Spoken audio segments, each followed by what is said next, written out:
दो साधक थे। एक 40 वर्ष से साधना कर रहा था, बड़ी बड़ी दाढ़ी बढ़ा रखी और लोग बैठक पति परमात्मा प्राप्त दिखाई देता। एक 4 वर्ष से साधना प्रारंभ की थी, नौजवान बच्चा था। एक देवदूत आता था भगवान के दरबार से, उन दोनों से मिलता था, घंटों भगवान की बातें चर्चा करके दोनों से। वो रहते थे अलग अलग, एक इधर एक दूसरी पश्चिम में, एक पूर्व में, गांव के नगर के। दोनों के पास चर्चा करके जाता था। एक दिन उस देवदूत ने भगवान से कहा, भगवान विष्णु से, कि भगवान आपके 2 भक्त बड़े अटल हैं, आपके ऊपर पूरा विश्वास करते हैं। विष्णु जी ने देखा, ध्यान दृष्टि से कहा कि नहीं, उनमें से एक भक्त है, एक भक्त नहीं है, वो ढोंग कर रहा है। तो देवदूत ने कहा कि भगवान वो होगा जो अभी 4 वर्ष से लगा है, कि नहीं, जो बहुत पुराना लगा हुआ है वो भक्त नहीं है,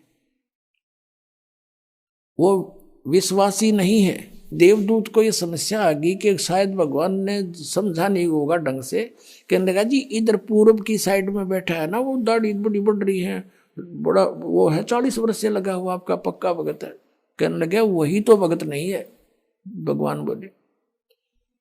अब वो देवदूत उसके मुंह का नहीं देखा, मालिक के मुंह का नहीं, भाई कैसे बोल रहे हैं परमात्मा। तो विष्णु ने कहा कि आपको मेरी बात पर विश्वास नहीं हुआ। देवदूत ने कहा, भगवान ये तो नहीं हो सकता कि आपकी बात अविश्वसनीय हो, लेकिन मेरी बुद्धि छोटी है, ये काम ना कर रही। तब विष्णु जी ने कहा कि आज तू थोड़ा सा देर से मिलने जाना उनको, और वो कारण पूछे तो उनको ये बताना। अब ठीक है। वो सबसे पहले गया तो उससे के पास, जिसने सही भगत मानना था, 40 वर्ष से भक्ति कर रहा था, उसके पास गया तो उसने पूछा उस बड़े भगत ने कि देवदूत आज तो बहुत देर कर दी, 2-3 घंटे लेट आए, क्या बात होगी, स्वस्थ तो हो। तो देवदूत ने कहा कि भगत क्या बताऊं, आज तो भगवान ने ऐसी अनहोनी कर दी। परमात्मा ने दिन के 1 बजे और एक अनहोनी लीला करनी थी, उसको देखने के लिए रुका रहा मैं। क्या करनी थी कि एक हाथी को और सुई के उस सुराख से निकालना था, सुई के सुराख से निकालना था। धागा डालने का सुराख होता सुई, उसमें से हाथी निकालना था। और मैं उसको देखने के लिए रुक गया। उस 40 वर्ष वाले साधक ने पूछा, फिर क्या हुआ? कि भगवान ने सचमुच हाथी को सुई के धागा डालने वाले सुराख में के निकाल दिया। वो क्या कहता है कि देवदूत ऐसी झूठ बोल किसी अगर जच जा, ऐसी बकवाद नहीं करा करते, ये कभी हो सकता है? अब देवदूत उसके मुंह का नहीं देखे, डांगर बोल रहा कि है दिख ऐसा भगत, इस पर विश्वास नहीं भगवान का। वो तो उठ कर चल पड़ा, भाई भगवान ठीक कह रहे थे, ये तो निरा पशु है, खाम खांडले ढो रहा है। जब इसने न विश्वास नहीं, भगवान क्या नहीं कर सकता, फिर क्या फायदा इस भक्त का। अब उठ के गया वो 4 वर्ष वाले के पास। उसने तो वहां तो सोचा था कि वो तोड़ के मैं एंड बैंड बोल लगा, जब मैंने युज कर दिया था।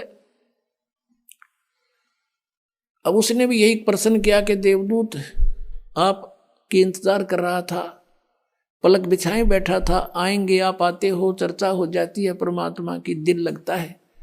आज आप बहुत देर कर दी, मैंने सोचा था आज नहीं आएंगे, आज का दिन तो हमारा व्यर्थ हुआ। क्या कारण है देवदूत इतना देरी करने का? उसने फिर यही बताया कि दिन के 1 बजे परमात्मा ने एक लीला करनी थी।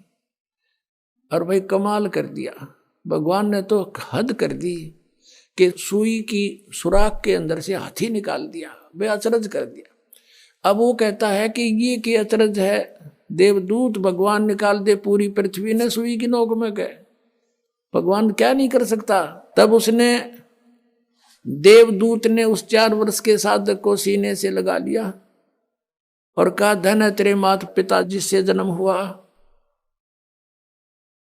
तू है वही सच्चा भगत, भगवान ठीक कह रहे थे, तू 1 नंबर का भगत है। जिसमें विश्वास नहीं भगवान का, और परमात्मा भी कहते हैं क्या हुआ भक्ति करने जब मन में नहीं विश्वास, क्या फायदा उस भक्ति का। परमात्मा जो चाहे सो कर ही, सतगुरु जो चाहे सो कर ही, 14 कोट दूत जम डर ही, ऊत भूत जम त्रास निवारे, और चित्रगुप्त के कागज पाड़े। बोलो सतगुरुदेव।